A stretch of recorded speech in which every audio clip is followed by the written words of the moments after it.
comme chaque fin d'émission de Vertigo cette semaine, et parce qu'on est aussi en plein Tour de France, il n'y a pas que le foot dans la vie, il y a aussi le vélo, eh bien on s'intéresse aux expressions du cyclisme en compagnie de Pierre Carré. Aujourd'hui, on va s'intéresser à cette riante expression « saler la soupe ». Mon vélo. Vertigo sur un vélo, en danseuse. Oui, à bicyclette quoi. Année 1940-1980.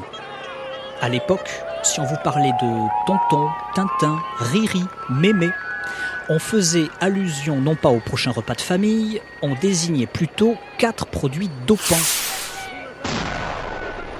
4 amphétamines sous forme injectable.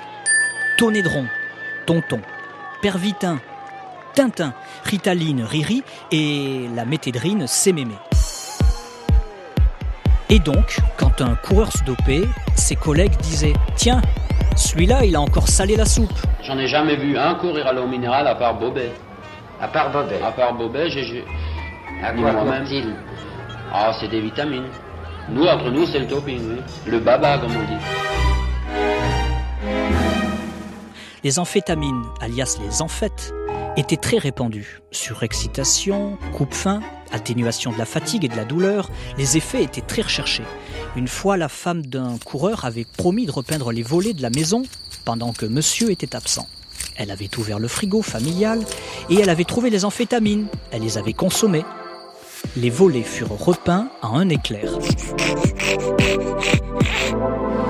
Mais attention, beaucoup sont devenus accros, malades ou sont morts à cause de ces potions magiques.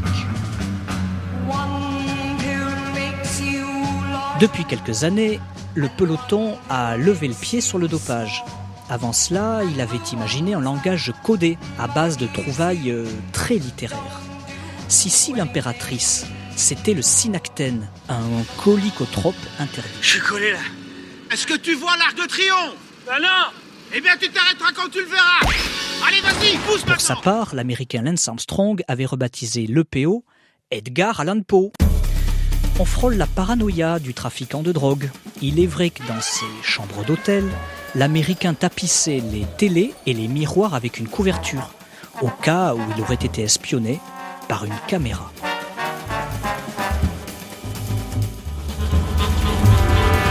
Mais c'était une piqûre de quoi exactement? C'était une piqûre des vitamines. Il me revient un malentendu loufoque. Une histoire récente concernant un jeune talent suisse qui était parti tenter l'aventure dans un club amateur français. Voilà notre cycliste qui passe la soirée chez son nouveau directeur sportif. Le repas se passe à merveille. Or, après le dessert, l'entraîneur propose à son petit protégé de lui offrir une infusion. Le malentendu s'installe pendant une bonne dizaine de secondes. Le coureur est très choqué, mais comment ça? Son nouveau club serait adepte du dopage? En réalité, c'est tout le contraire. L'infusion suisse aurait consisté en une transfusion sanguine, c'est vrai. Mais en France, le terme désigne une décoction de plantes inoffensives, autrement dit une tisane. Et c'est quand même plus inoffensif. Façon muffin myrtille et cupcake fraise. Un goût délicieux et fruité qui vous rappellera vos desserts favoris. Un dernier pour la route. Pour décrire un coureur à l'attaque, on ne manque pas de synonymes. Coup de flingue, coup de fusil, poser une mine. On est toujours dans le champ lexical guerrier.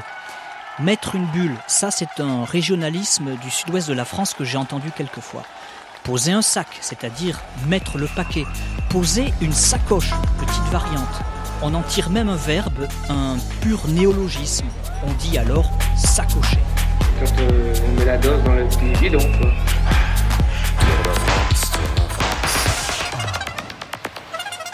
En danseuse, les expressions du cyclisme à retrouver sur notre page rts.ch/vertigo.